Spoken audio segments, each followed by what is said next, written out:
The Aristotelian notion of swagger, the reason you get hyped when going to an event, and the shit you talk when you know someone is straight failing at life. Hi, it is your Aaron George Swanlick, and today we're going to talk about one of the core aspects of persuasion, ethos. I hope everybody is having a great Wednesday afternoon, and they're not missing being in class with me too much, but you're probably way more excited to get a bunch of short videos than be trapped in a room with me for a long period of time. So let's get into it.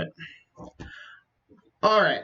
Ethos, typically translated as one's credibility, is how you'll get it in most of the public speaking courses in which you're going to go to. And there's a lot that gets packed and packaged into this kind of term, which we're going to explore. There are going to be two main forms that I think is important for us to at least sort of address today, so that we're going to be talking about what they are, what they mean, and what they do, and what they potentially mean for not only your speeches, which you should all be working on this week, or your outlines for what you're also supposed to be working on this week, but also for what it means for your daily lives and how you can kind of use these conceptual modes of aesthetics and persuasion to make sure that you are always kind of being in the best position that you want to be in life when you're acting with somebody on a daily basis, or talking to a friend, or talking to a potential significant other.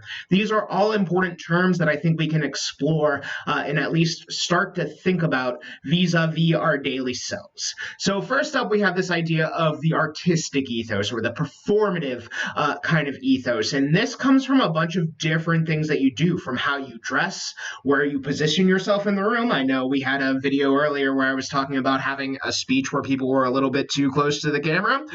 These are kind of the things that go into making the credibility of yourself when you are enacting yourself into a space. Have you ever saw somebody and you're thinking to yourself the entire time, they are absolutely ill-prepared or going to fail at this? That is because you kind of have a sense of knowing what the qualifications, knowing what the right things are to do in those moments, and knowing when people aren't going to meet or fix or kind of do the mold of the thing that they are supposed to be doing in and of itself.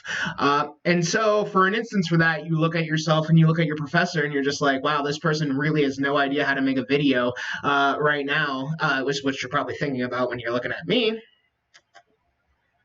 But these are the kind of things where you just start to have that influence how you perceive the argument, or how you perceive the data, or how you perceive what is being told to you vis-a-vis the person's credibility to be making these claims in the first place.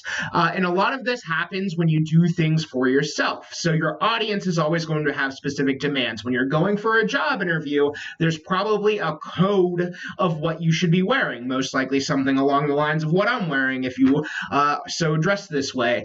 And it's one of those things where people have these expectations of things that you have to do, and you have to be very strategic about it. If you're going to play with those kind of codified rules and understandings that are culturally based, you have to know that it could fail miserably, or it could go above and beyond expectations for what you're trying to do. And we also need to see what happens if our ethos for a situation doesn't meet that expectations.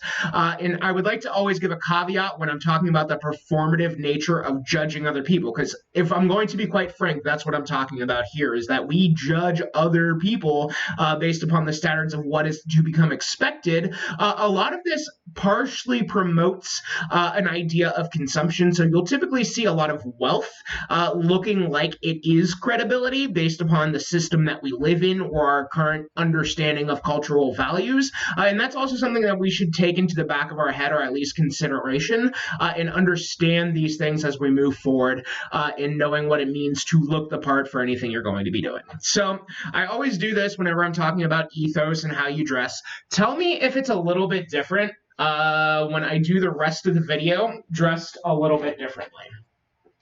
So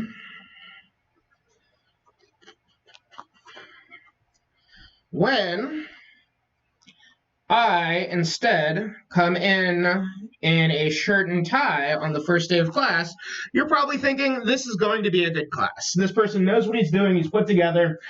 He has some sort of degree of some sort because he's working for the University of Maryland and they don't just hire anybody off the streets. But if I came in dressed like this is going to be extremely different than you're probably used to seeing a professor when they're talking.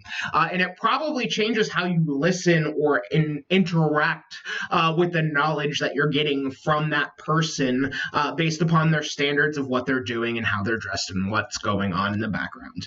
Now, when we talk about inartistic ethos, this is based upon our previous performance. So your expertise, whatever that word means, the degrees you've gotten, the people that you have interacted with in the past that promote more knowledge at hand that you want to listen to this person are all kind of things that go into this. So take, for example, we look at a piece of news article for the day, and I think it's always important to keep listening to the news. At this figure, Dr. Fauci, Anthony Fauci, the National Institute of Allergies and Infectious Diseases director. You've probably seen him a lot right now, and he's a very important figure for our daily lives and understanding this COVID-19 thing that we are all living through and working through together. And it's one of those things where you look at him and you say, okay, that sounds like he's an expert based upon his role or what he's doing. But then you think to yourself that, hey, sometimes to get into Trump's cabinet, all you have to do is have a bunch of money. See Betsy DeVos, for instance. These are times where you need to do a little bit more research and understanding of the person and what the person is, so you can do more research on the individual that you are looking up. And this is also important when you're doing your research, which remember, you need 5 for your upcoming speech. You should also think to yourself, hey, I could do some more research to see who this person is that's making these credibility or making these good or bad claims that are going to be made. So we're not just citing some random person that we read off of a blog 7 years ago who might not have the credibility to say anything at all. Who knows? The person may just like live in a dumpster, for instance. So we need to make sure that we are doing due diligence to figuring out who and what we are talking about at a given time and place. The second is common knowledge of hand of like the people that we know before they enter the room. So what do you know about professors who are 30 years old that wear things like this? And how do you then think to yourself, what information would I guess they want to hear, what they want to talk about, and what they would expect of me to perform when I'm in those spaces that I'm doing the performance of kind of like my credibility or understandings at hand. So 2 caveats I have really quick, which is just a big word for warning, is 1, sometimes stereotypes are included in this, which we should always challenge our own kind of understandings of how we know people and what we know about people, but we also need to realize that a lot of what goes into an ethos or an understanding of people is stereotypical in ways, and we should be very careful of that. And the second is you always want to be humble to some degree, mainly because if you're going to try to purport or at least tell people about your inartistic ethos, sometimes it comes across as bragging, which nobody necessarily likes. And so what does this mean for our upcoming speeches? 1 is dress and look the part. I know some days it's a real struggle, at least during the current month that we've been quarantined, is to, I guess, look like you are prepared to give a speech or an argument. Sometimes you need to be able to do that. If you're giving these in your pajamas, you're not necessarily dressed the part for what you're doing in this speech.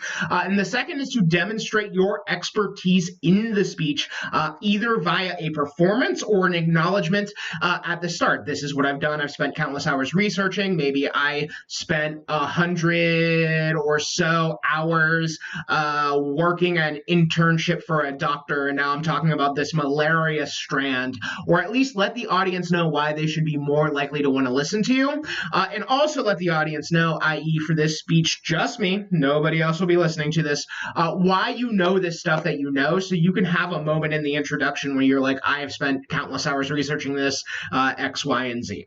So What does this mean for your life? It means also, and I think this is the most important thing, is that all actions you take, from what you're going to wear, what you're going to do, how you position yourself in a room, what you carry with you, will all be judged, even if not explicitly, at least implicitly, and always craft and create kind of this ethos or character portrait of yourself that I think you all should take very seriously on like an everyday basis. So, for the instance, the first time you meet a new person or a new group of friends, you are building an identity through those like implicit actions that we take that we all kind of judge in the back of our heads, but don't normally say on an everyday basis. And these are things that we should just keep into account so that we're making sure we're selling the best possible versions of ourselves that we can do at a given time and place.